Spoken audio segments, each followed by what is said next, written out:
So someone posed this question to me whether Harry Styles and Louis Tomlinson, if the Larry Stylinson story is real, because I may believe it is, but they've not confirmed it, like truly confirmed it, yes or no.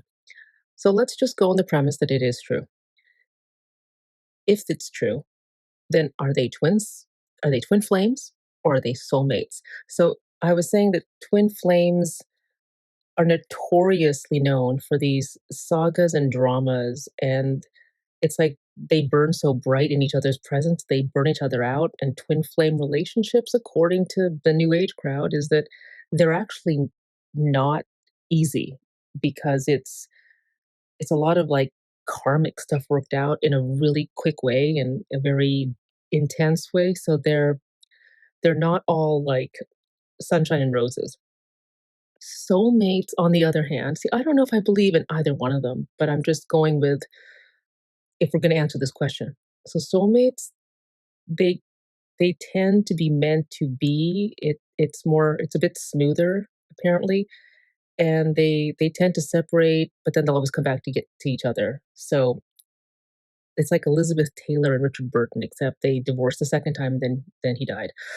But soulmates don't have the kind of uh, almost roller coaster, and it I think twin flames have been known to drive each other truly crazy. But I kind of think that maybe they're just maybe they're in between. Now, I also think that Harry is the the truly heartbroken one. And there were a couple things in my chat. If you go to the video that was posted about Too Young, my analysis of whether Too Young is for Harry, and someone posted a response, and they think that some songs that Louis writes, Louis being absolutely talented a songwriter, were for Eleanor.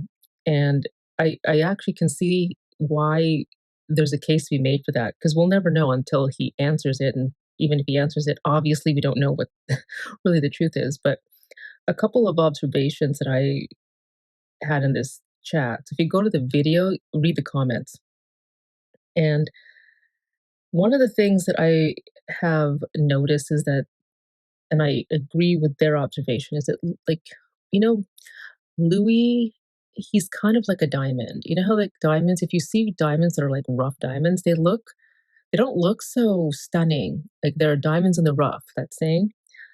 Louis strikes me as this diamond that's been perfected by all the trials and tribulations that life has thrown at him, and all the losses, and just all the drama with the band, and just kind of having to really find his way, being that he wasn't the person everyone noticed and felt very disposable for a while in one direction. And so he's sort of had to swim upstream, but it's paid off with how loyal his fans are. And he is this dignity and grace. And it's like a quiet, strong strength with everything that was thrown at his direction at such a young age to lose so much. And he has started off with being abandoned by his biological father and fortunately being raised by a stepfather, but there was a lot of like rejection that he could have experienced. We don't know, but it's possible. And so someone like Louis kind of came to fame already resilient, and he probably maybe didn't know how much resilience he had, but he did have it. Harry, on the other hand, I think had a much more tranquil childhood from the sounds of it. He's talked about being very loved. But one of the things that I think is why Harry now has made this discography of just aching, melancholy hit songs is because I believe that relationship with Louis, especially when Louis became a parent, I believe that that shattered Harry. And Harry lost a piece of his soul with that. Not just not just exactly that, but I think that was a big one because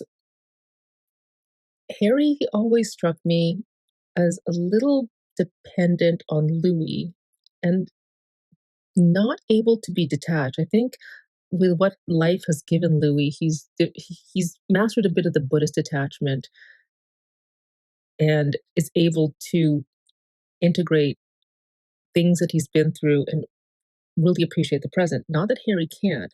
It's just, in a nutshell, I think why Harry seems so closed off sometimes and isn't this beaming little cherub that he used to be is that he was all in with Louis. And then Louis was sort of back and forth because he was trying to figure himself out and all that pressure. And I think Harry got really heartbroken when Louis decided to, uh, walk away. And Harry is so devastated. So, he was like an open book. Like Harry could not hide how he felt. Like he just loved to swim in the ambiance of Louis. And he was hard on his sleeve, this young kid who was the first male love of a very laddie Louis who played soccer and was a theater kid. And because it didn't work out and Harry was all in, I think he's now in what we call a trauma reaction. I'm not saying he is, this is just my opinion. And one of the things that can happen if somebody's been sort of relationally betrayed, betrayal trauma, is that Harry has such an open heart. And it's like his innocence got lost by how that relationship went. That he's now in what we call a hyper independence or a counter dependence. Like, you hear of codependence, trauma response. Counter dependence, fiercely independent, trauma response. I was so hurt and broken, and I will never let myself go there again. But on the flip side, being so devastated and almost nearly destroyed emotionally is what made me a bigger star than all of you and got me a Grammy. So I think I'm going to live here. And but yet I am lonely and I would love my Louis and Louis would take me back and he's, like let's assume that they're not married or maybe they're married but having a bit of a separation. Not an estrangement, but just maybe it seems like Harry kind of goes off for a while because he's like would love that closeness, but now he's associated that closeness with closeness equals like being emotionally destroyed. And so he's in this kind of push-pull with it, which for somebody who grew up with very much a lot of love, and he's talked about this in interviews, that reality of life that one day, no matter how much love you have, it won't go a good way. I think that blew his mind. And it his ability to trust is like, I can never allow myself to be this happy again because the the strength of my happiness will equal the weight of my fall. And so he wants to keep himself at this happy medium. And in fact, I never want to need anyone else again because look what the fuck happened the first time. That's never going to goddamn happen again. I mean, if you ever look up the therapeutic modality internal family systems, you'll kind of get what I'm talking about.